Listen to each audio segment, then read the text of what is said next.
Hello guys, स्वागत है Shivanshu technical channel में। तो देखिए मेरे पास काफ़ी सारा ये जो आपको दिखाई दे रहा है हमारे पास होम थिएटर का बोर्ड है।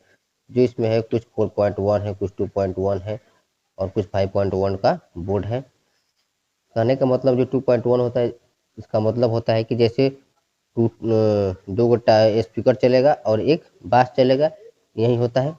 तो आज हम समझने वाले हैं कि जो इसमें 20-30 आईसी लगा होता है, इसके किस पिन पर वोल्टेज आता है, किस पिन पर इनपुट होता है, किस पिन पर आउटपुट होता है, इस चीज़ समझने वाले हैं। और इसका कनेक्शन किस प्रकार से होता है और साथ ही एक powerful amplifier home theatre circuit बनाकर आपको दिखाने वाले हैं। 20-30 आईसी से किस प्रकार से एक ऑडियो सर्किट बनाया जाता है, उसका सर्किट डायग्राम बनाकर आपको दिखाने वाले हैं। जो भी होगा रियल होगा, कोई फेक नहीं होगा, आपके सामने सर्किट को बनाया जाएगा। तो अगर इस वीडियो को आप देख लेते हैं तो आप भी आसानी से आईसी को चेक करना और आईसी को वोल्टेज चेक करना और आईसी सही है या ख़राब है आप भी इजीली समझ सकते हैं। तो आपसे रिक्वेस्ट है कि पूरे इस वीडियो को पूरे एंड तक देखिएगा। अगर वीडियो पसंद आती है तो प्लीज़ एक लाइक कर दीजिएगा और चैनल पर नए हैं तो चैनल को सब्सक्राइब भी कर लीजिएगा। तो चलिए इसको और आसान से समझने के लिए सबसे पहले इसका सर्किट बनाते हैं और उसका पिन डिटेल वहाँ पर समझाते हैं और फिर उसका करेक्शन करके हम बताते हैं कि किस प्रकार से इसे एम्पलीफाई जो होता है इस 20-30 आईसी से एक ऑडियो एम्प बना सकते हैं। तो इसको समझने के लिए हमको एक पेन और पेपर चाहिए। तो चलिए इसको करते हैं साइड और पेन और पेपर लेते हैं और आपको समझाने का प्रयास करते हैं ताकि आप भी इजीली बना सकें। तो देखिए सबसे पहले क्या करते हैं कि 20-30 आईसी लेंगे।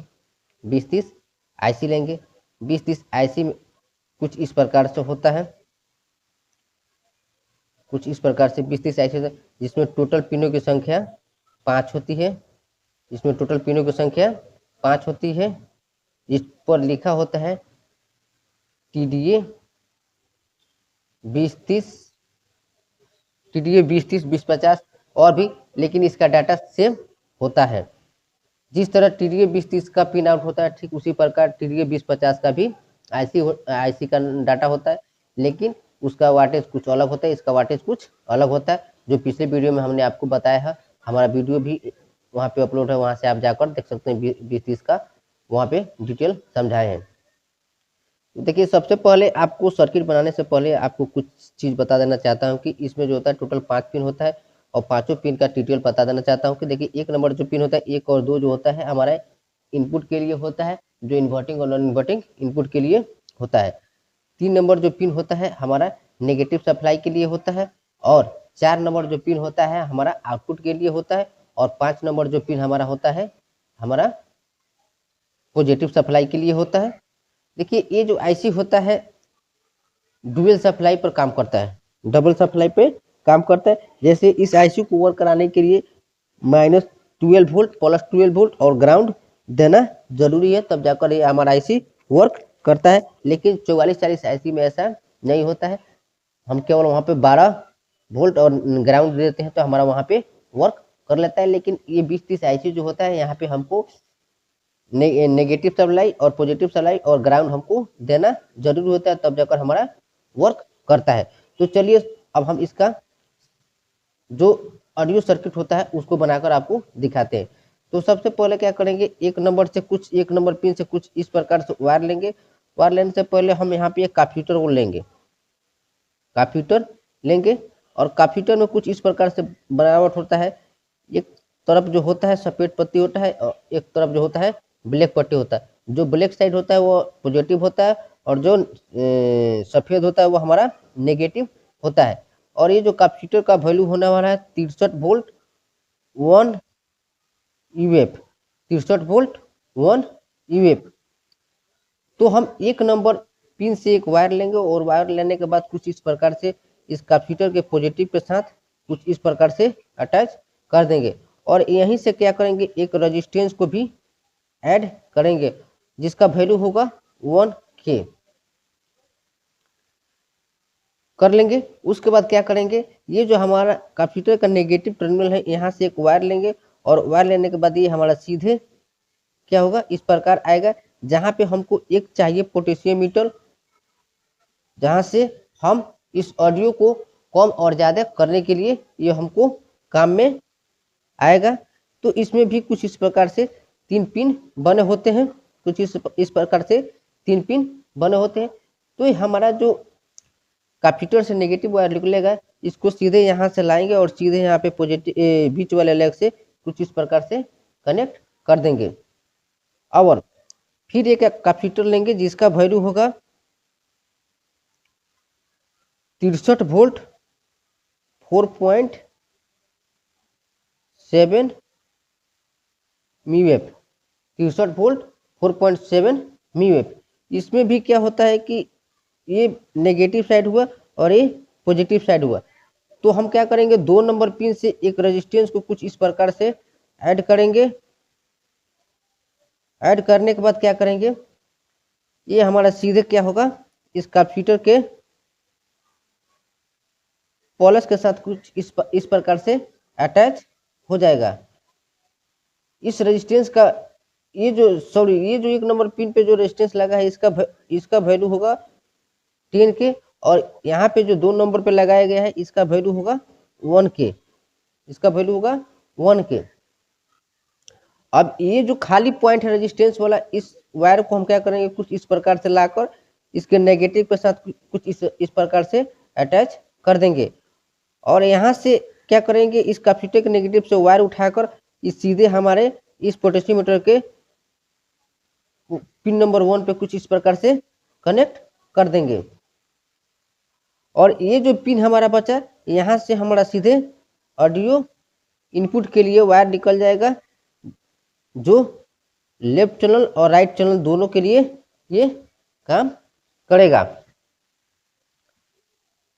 उसके बाद क्या करेंगे, फिर से एक क्या करेंगे, वायर को लेंगे। वायर को लेने के बाद कुछ इस प्रकार से वायर को लेंगे, और लेने के बाद क्या करेंगे, फिर से 4 नंबर के साथ हम क्या करेंगे, एक रेजिस्टेंस को कनेक्ट करेंगे जिसका वैल्यू होगा 10 के। और यहाँ से जो वायर लेंगे, इस वायर को कुछ इस प्रकार से लाकर इस रेजिस्टेंस के जो 4 नंबर पिन से निकला है रेजिस्टेंस के निचले वाले सिरे में कुछ इस प्रकार से कनेक्ट कर देंगे। कनेक्ट करने के बाद क्या करेंगे कि एक लेंगे फिर से जो यहाँ पे लगाया गया नॉन पोलैरिटी कैपेसिटर, इस प्रकार के कैपेसिटर को लेंगे। और लेने के बाद उसका जो वैल्यू होगा कुछ इस प्रकार से होगा 2A 104 जे। इसमें भी 2 पॉइंट इस प्रकार से बना होता है। तो क्या करेंगे, यहाँ से जो 10 के रेजिस्टेंस लगाए हैं, यहाँ से हम क्या करेंगे, एक वायर को लेंगे, उसके ऊपर वाले सिरे से एक वायर को लेंगे और कुछ इस प्रकार से लाकर इसके साथ पिन नंबर 1 के साथ कुछ इस प्रकार से कनेक्ट कर देंगे।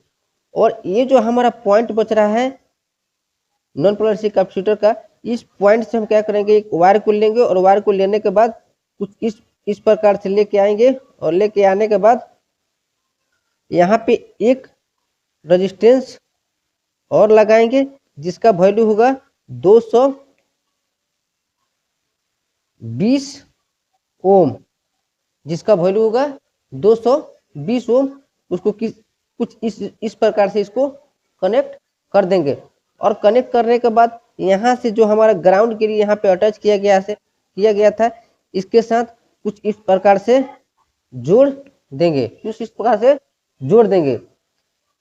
जोड़ने के बाद फिर क्या करेंगे कि एक वायर को लेंगे यहाँ से ग्राउंड के लिए, और जो हमारे सीधे ग्राउंड के लिए जाएगा, कुछ इस प्रकार से ग्राउंड के लिए एक वायर लेंगे जो कुछ इस प्रकार से ग्राउंड में अटैच हो जाएगा, जो हमारे सप्लाई में भी ये काम करेगा। ये GND वायर होगा, ये GND वायर होगा। यहाँ से सीधे GND के लिए एक नेगेटिव वायर ले लेंगे स्पीकर के लिए, जहाँ पे हमारा स्पीकर आउटपुट का नेगेटिव टर्मिनल होगा, वहाँ पे कनेक्ट कर देंगे स्पीकर पे। और यहाँ से जो 10 किलो ओम का रेजिस्टेंस लगाए थे 4 नंबर पिन के साथ, वहाँ से भी एक वायर को लेंगे और स्पीकर के पॉजिटिव के साथ कनेक्ट कर देंगे। तो हमारा यह आउटपुट पिन हो जाएगा, जहाँ पे हम स्पीकर को कनेक्ट करेंगे। उसके बाद ये जो हमारा बचा यहाँ तो राइट और लेफ्ट के लिए है, यहाँ पे हमारा एक वायर निकल गया था, लेकिन इसको इनपुट देने के लिए ग्राउंड की भी आवश्यकता होगी। तो यहाँ पे हमारा सीधे इस प्रकार से यहाँ पे GND वायर निकल जाएगा, ये हमारे नेगेटिव के लिए हो जाएगा और राइट चैनल लेफ्ट चैनल के लिए ये पॉजिटिव हो जाएगा। उसके बाद बच गया 3 नंबर पिन और 5 नंबर पिन। तो 5 नंबर पिन जो होता है हमारा 12 वोल्ट प्लस के लिए होता है, यहाँ पे 12 वोल्ट प्लस दिया जाता है। और ये जो हमारा 3 नंबर पिन बचा वो हमारा 12 वोल्ट नेगेटिव के लिए, तब जाकर ये हमारा IC वर्क करेगा। इसको चलाने के लिए नेगेटिव 12 वोल्ट और पॉजिटिव 12 वोल्ट जब देंगे और ग्राउंड देंगे, तब जाकर हमारा यह 2030 IC जाकर काम करेगा और ये हमारा ऑडियो सर्किट काम करेगा। तो कुछ इसी प्रकार से ये सर्किट बनकर तैयार होता है। इसमें इसको बनाना बहुत आसान है। अगर ये सारे कंपोनेंट है आपके पास तो आप इसे इजीली 2030 IC से आप एक छोटा सा जो होता है वो आप सर्किट बनाकर यूज कर सकते हैं। लेकिन इस सर्किट में एक चीज़ और जरूरी है, जब भी आप इस प्रकार का सर्किट बनाए तो इसमें हीटसिंक बहुत जरूरी है। जैसे इसमें हीटसिंक लगाया गया है, अगर हीटसिंक नहीं लगाते हैं तो ये हमारा IC लंबे समय तक वर्क नहीं करेगा। जब इस पर कोई स्पीकर कनेक्ट किया जाएगा तो ये हमारा IC हीट होगा और हीट होने के बाद ये हमारा IC काम करना बंद कर देगा और ख़राब हो जाएगा। इसलिए जब भी आप इस प्रकार का सर्किट बनाते हैं तो उसमें इस प्रकार का हीटसिंक अवश्य लगाएं। तो ये सर्किट बनाना बहुत सिंपल है। अगर आप इस सर्किट को देख लेते हैं तो आप इजीली इस प्रकार का सर्किट बनाकर या इसके द्वारा इस सर्किट के द्वारा आप भी ऐसे होम थिएटर के सर्किट को आसानी से रिपेयर कर सकते हैं और चेक कर सकते हैं। और जो भी कंपोनेंट खराब होगा आप इसको आसानी से रिपेयर कर सकते हैं, या आप जो भी प्रॉब्लम होगा आप आसानी से सोल्व कर सकते हैं। तो आई होप कि वीडियो आपको पसंद आया होगा तो प्लीज़ एक लाइक कर दीजिएगा और चैनल पर नए हैं तो चैनल को सब्सक्राइब कर लीजिएगा इसी प्रकार का वीडियो देखने के लिए। तो चलिए मिलते हैं फिर से नेक्स्ट वीडियो में।